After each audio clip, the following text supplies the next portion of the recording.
My name is Angela Surnuy. I'm a parent at Marconi Academy. I have 2 children, an 8-year-old boy who I love and adore, and a 10-month-old son who teaches me things every single day. I've been where you are. We're just blessed that this year our school is not on the list, but I'm new to this, to be honest. I'm new really to getting up and speaking in front of so many people. But the same thing, the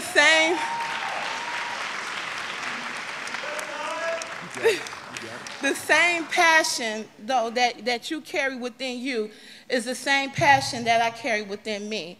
And that passion is my children. And my children aren't just the 2 little boys that's sitting right there, but my children is every child that's walking this street of Chicago. That's my baby. And I know it gets said a lot, you know, that those are my children, but see, I was raised that we love one another and we care for each other. And love is not just something you say. Love is what you show in action and in deed. And so,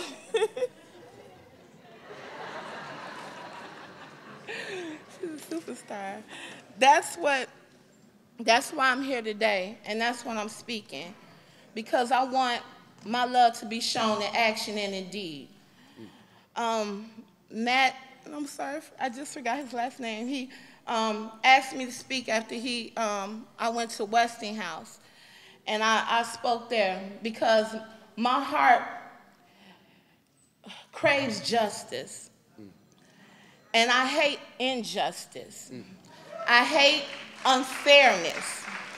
I hate the fact that people think that they can do what they want to do, when they want to do it, and how they want to do it, and not give a care of who you are, what you're about, or the repercussions that it's going to have on our community and on our children. To me, that's not just.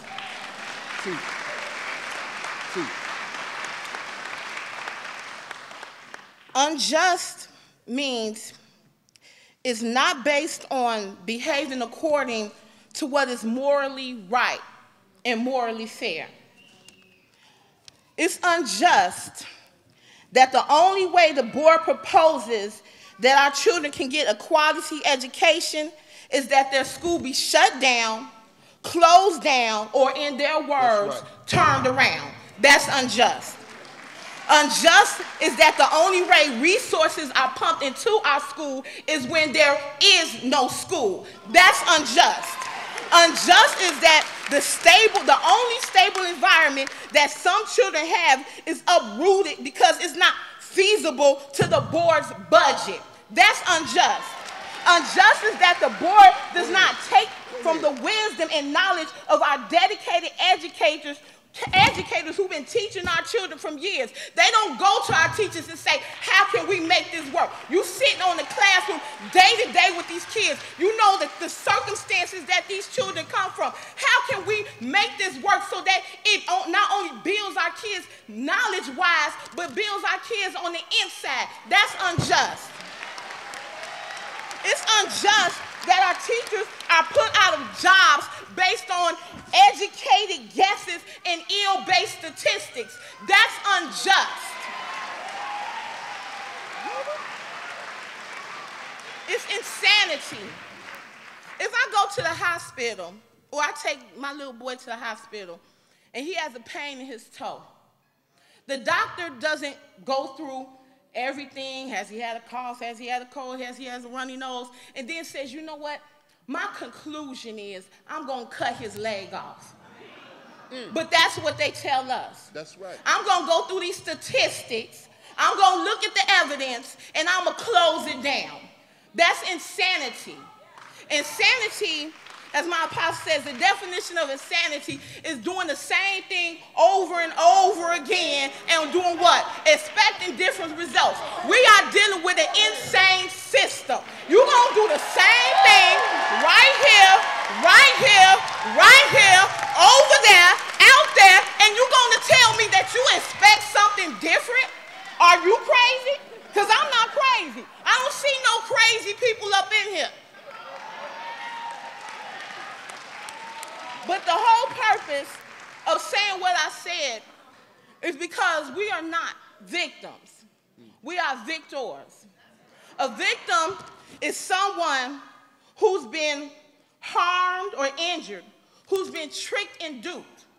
Now, some people may sit here and say, well, that fits me.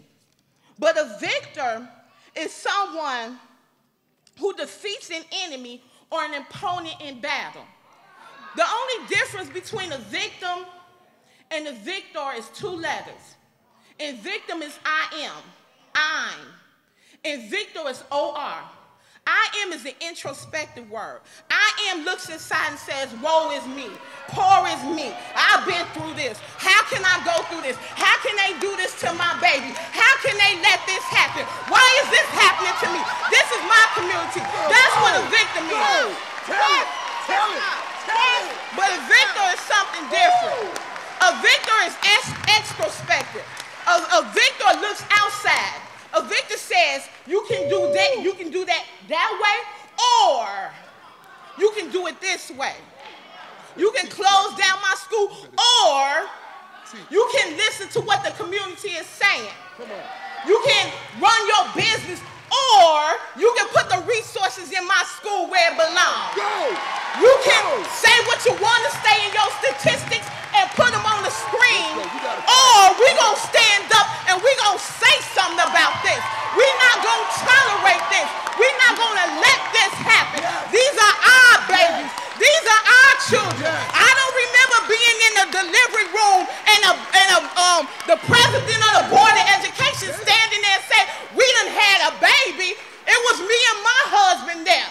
He wasn't with you. CPS wasn't with any of you parents the nights when them babies was crying and you wiped their nose and you stood up all night. And they not going to stand here, sit there, get some dummy on the stage who don't know what he's talking about to say, I don't know. We're going to see about that. Let me look at my thing. No, we're going to stand and we're going to fight because faith without works is dead. And that's my call to every single one of you today. We're not going to be a doer, a hearer of the word, but today we're going to be a doer of the word.